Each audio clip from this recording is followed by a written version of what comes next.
Hello' বন্ধু বান্ধৱীসকল, মোৰ আন এটা ভিডিঅ'লৈ আপোনালোকক স্বাগতম।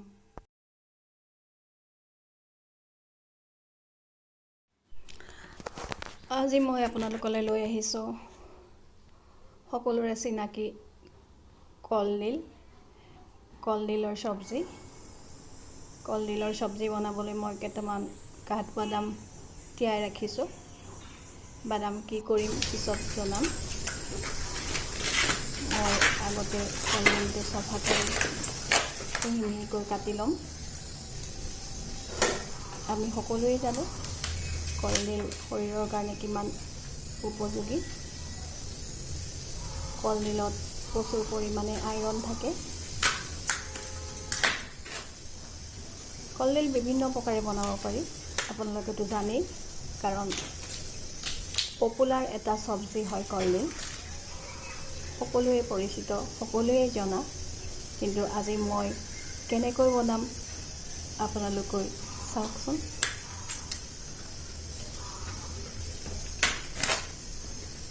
মই চফা কৰি মিহি মিহিকৈ কাটি ল'ম। আগতে মই কলডিল কাটিব নাজানিছিলোঁ, ডাঙৰ চাইডৰ পৰা কাটিছিলোঁ। এতিয়া মই জানো, মোৰ শাহুমাই মোক শিকাই দিছিলে যে জোঙালীয়া চাইডৰ পৰাহে কাটিব লাগে, কাৰণ পিছৰ ফাললৈ ফুলখিনি থাকে। তাত এডাল টান দাণ্ডা থাকে। কলডিলখিনি এৰুৱাই সেই ফুলপাহ এৰুৱাই, সেই দাণ্ডাডাল এৰুৱাই সেইখিনিও ব্যৱহাৰ কৰা যায়। তথাপিও কলডিলৰ আগৰ ভাগখিনি চব্জি বনাবলৈ ভাল। মই এতিয়া কাটিবলৈ আৰম্ভ কৰিছোঁ।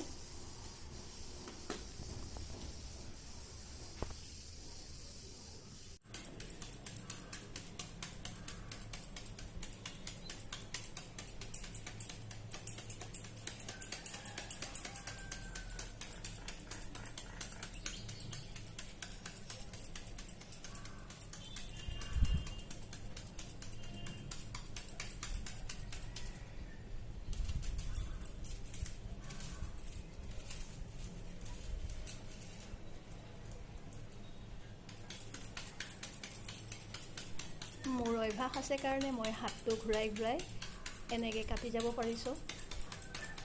এনেকৈ কাটিলে হাতত কটাৰীৰ কোবটো পৰিব পাৰে। আপোনালোকৰ অভ্যাস নাথাকিলে এনেকৈ নাকাটিব।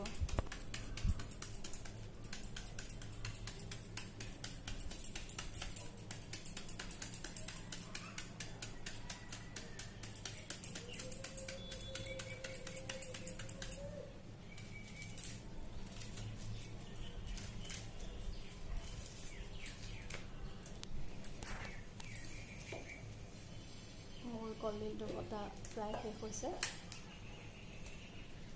এতিয়া মই সেই দাণ্ডাকেইডাল এৰুৱাই ফুলখিনি এৰুৱাই মিহি মিহিকৈ কাটি ল'ম।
মোৰ কলডিলখিনি কটা হৈছে।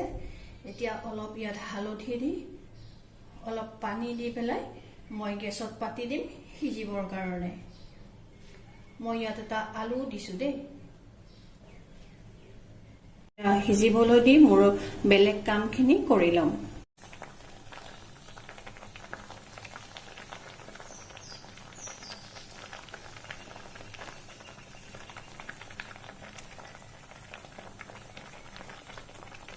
কলডিলখিনি প্ৰায় সিজি আহিছে। মই এতিয়া গেছ অফ কৰি দিম আৰু ঠাণ্ডা হ'বৰ কাৰণে অলপ সময় ৰাখি দিম। মই ইয়াৰ পানীখিনি পেলাই নিদিওঁ দেই। তৰকাৰীখন যেতিয়া বনাম এই পানীখিনিয়ে মই ব্যৱহাৰ কৰিম, কাৰণ আমিতো জানোৱেই কলডিলত কিমান আইৰণ থাকে। আপোনালোকে মন কৰিলে প্ৰেছাৰ কুকাৰতো বইল কৰি দিব পাৰে। মই নাই কৰা, কেৰাহীতে কৰিছোঁ। কলডিলখিনি ঠাণ্ডা হ'বলৈ দিয়া সময়খিনিত মই মছলাটো ৰেডি কৰি লওঁ। মই এটা তেজপাত কাটি পেলাই দিছোঁ কেৰাহীত, শুকান কেৰাহীত, আৰু 3টা শুকান জলকীয়া দিছোঁ, আৰু এয়া জিৰা, লং, ইলাচি আৰু এডাল ডালচেনিৰ সৰু টুকুৰা দিছোঁ। এতিয়া মই মছলাখিনি কম ফ্লেমত অলপ ভাজি লওঁ।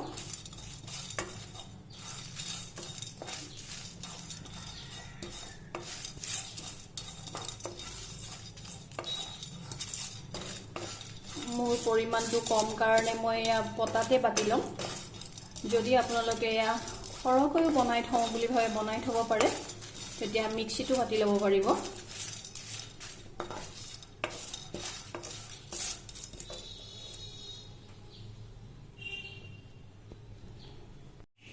শুকান জলকীয়া, তেজপাত, ডালচেনি, লং, ইলাচি আৰু 5টামান মই জালুকো দিছোঁ দেই।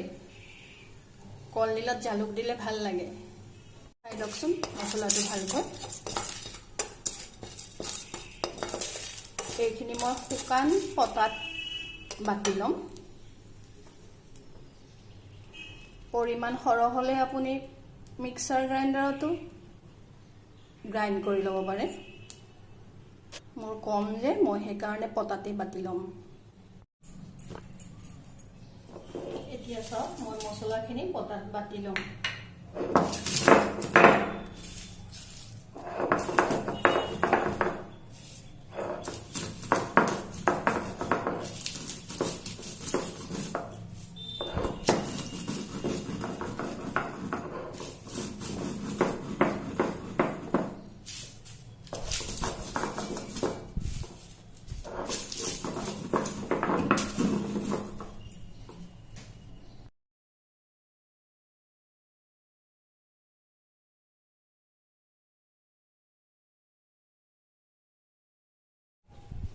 মোৰ মছলাখিনি বটা প্ৰায় হৈ গৈছে।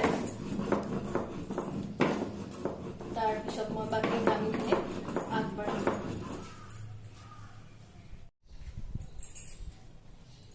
এতিয়া মই কলডিলখিনি হাতেৰে ভাঙি দিম, আৰু ইয়াত মই 2 চামুচ ময়দা বেচন দিছোঁ, আৰু সেই আলুকিটুকু ইয়াৰ লগতে আছে। এই গোটেইখিনি মই ভালকৈ সানি ল'ম।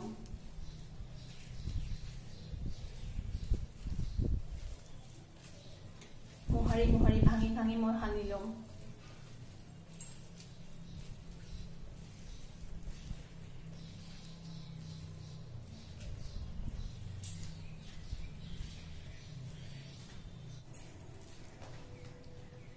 আলুটো দিছোঁ মই বান্ধ খাবৰ কাৰণে, আৰু বেচনটো বান্ধ খাবৰ কাৰণে ভাল হয়।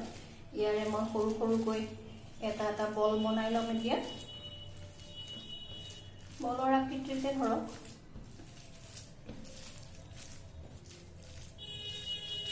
বা চেপেটাও কৰি ল'ব পৰা যায়।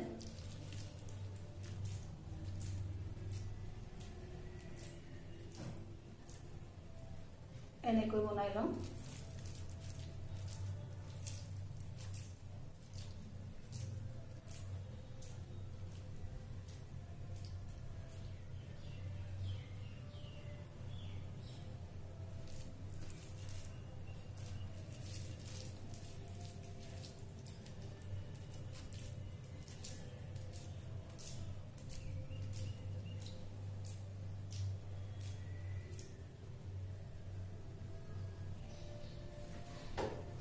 এয়া মই অকণমান নহৰু থেতে দিয়াই ল'লোঁ আৰু এইকেইটা এনেকৈ বনাই ল'লোঁ আৰু কেইটামান কাঠবাদাম বাকলি গুচাই ল'লোঁ।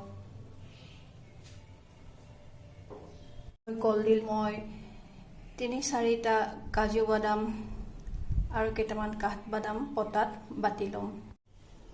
এয়া মই এটা বইল কৰি লোৱা আলু লগত লৈ লৈছোঁ আঞ্জাখন বনাবৰ কাৰণে।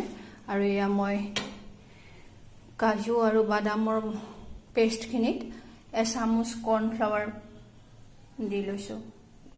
এয়া মই কলডিলৰ বৰকেইটা প্ৰথমতে ফ্ৰাই কৰি লৈছোঁ। ভিতৰলৈকে অকণমান তেলটো সোমাবৰ কাৰণে মই এইকেইটা অকণমান হেঁচি দিছোঁ।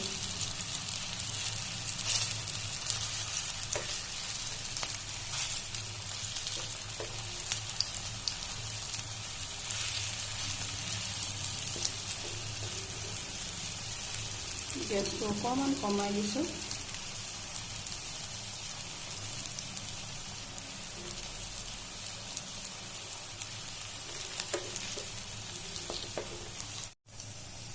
এনেকৈ ভাজি লোৱা বৰকেইটা ভাতৰ লগত এনেও খাব পাৰে। অকণমান চাট মছলা ছটিয়াই লৈ লগতে অকণমান ক'লা নিমখ। এতিয়া মই তেলখিনিত কেইটামান গোটা জিৰা দি দিলোঁ আৰু এটা শুকান জলকীয়া দিলোঁ।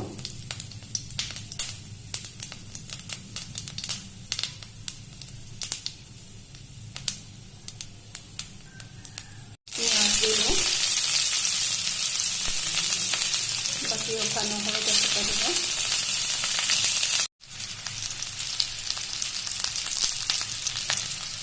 বাদাম কেঁচা দিলোঁ।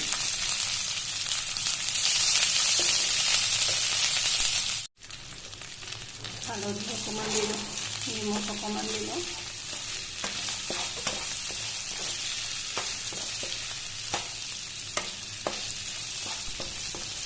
বইল কৰি থোৱা আলুটোও দি দিলোঁ।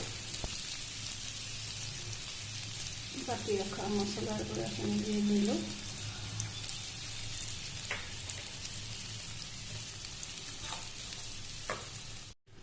থৈ দিয়া কলডিলৰ পানীখিনি দি দিলোঁ।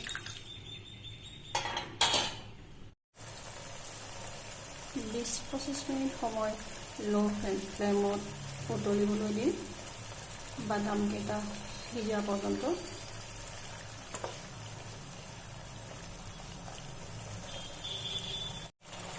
এতিয়া বৰাকেইটা দি দিম।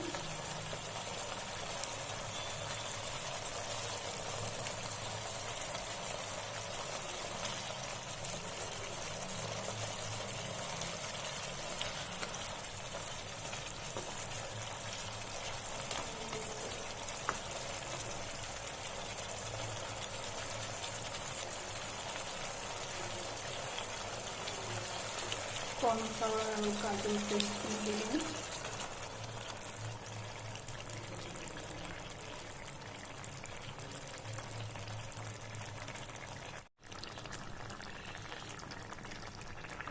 তৰকাৰীখন প্ৰায় হৈ আহিছে।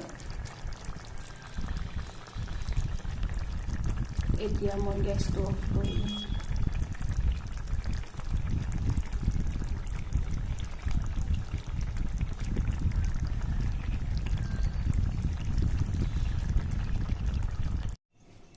এয়া চাওক হৈ গ'ল সুস্বাদু স্বাস্থ্যৰ উপযোগী কলডিলৰ এটা সুন্দৰ ৰেচিপি।